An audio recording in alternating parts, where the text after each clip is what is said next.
And the Lord said unto Abram, get thee out of thy country, and from thy kindred, and from thy father's house, unto a land that I will show thee.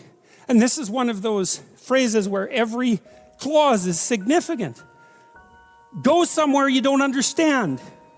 That's the first thing. Get thee out of thy country. You know, back in the 1920s, there was a whole slew of American writers who ended up as expatriates in Paris, Hemingway among them, and Fitzgerald, yes, and a variety of others. It was very inexpensive in Paris at the time, and part of their transformation into great literary figures was the fact that they were out of their country, and now they could see what their country was, because you can't see what your country is until you leave it. So you have to go into the unknown, and that's God's first command. Go into the unknown, because you already know what you know. And that's not enough unless you think you're enough.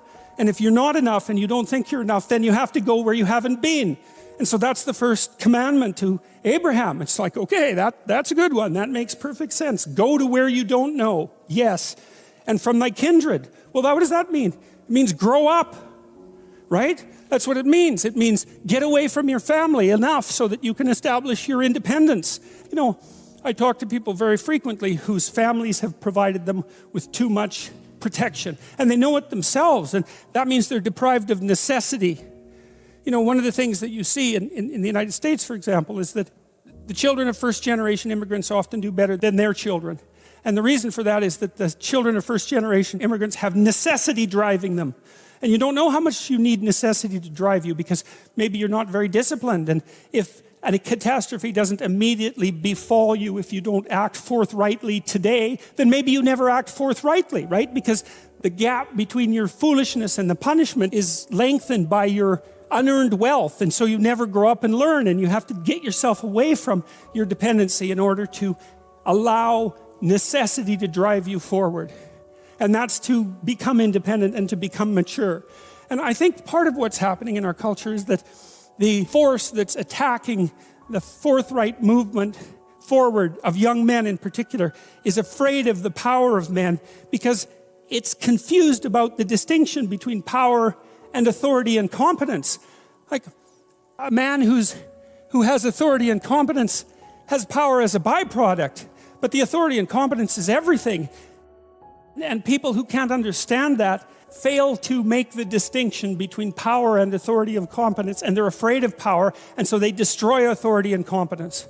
And that's a terrible thing, because we need authority and competence. What else is going to allow us to prevail in the long run? And so you get away from your country, and you get away from your kin and from your father's house, right? And you go out there and you establish yourself in the world. It's a call to adventure. That's what the first lines in the Abrahamic story is, a call to adventure. So, great, unto a land that I will show you. I've been struck very hard by a number of writers, Carl Jung obviously among them. He wrote things like Nietzsche that if you understand them, they just break you into pieces, you know. And one of the things that Jung understood and the psychoanalysts understand, it's one of the most terrifying elements of psychoanalytic thinking. It's very tightly allied with religious thinking, which is that you are not the master of your own house. There are spirits that dwell within you, meaning you have a will and you can exercise a certain amount of conscious control over your being, but there are all sorts of things that occur within you that seem to be beyond your capacity to control. Your dreams, for example, that's a really good example, or your impulses, for example. You might think of those as so foreign from you that you don't even want them to be part of you. But more subtly even, how about what you're interested in, what compels you? Interest manifests itself and grips you. And so there's a calling in you towards what you're compelled by and what you're interested in. And sometimes that might be very dark, and sometimes not. But you're compelled forward by your interest.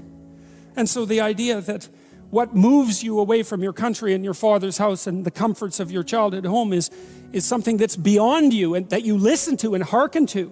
That's exactly right. And you can say, well, I don't want to call that God. It's like, it doesn't matter what you call it exactly. It doesn't matter to what it is, what it's called. It still is. And if you don't listen to it, that's the other thing. If you don't listen to it, and I've been a clinician and talked to enough people now, as old as I am, to know this absolutely. If you do not listen to that thing that beckons you forward, you will pay for it like you cannot possibly imagine. You'll have everything that's terrible about life in your life and nothing about it that's good. And worse, you'll know that it was your fault and that you squandered what you could have had. So this is not only a calling forth, but a warning. Unto a land that I will show thee. And that's it, that I will show thee. And you don't want to be too concrete about this, you know. There's all sorts of new territories that you can inhabit.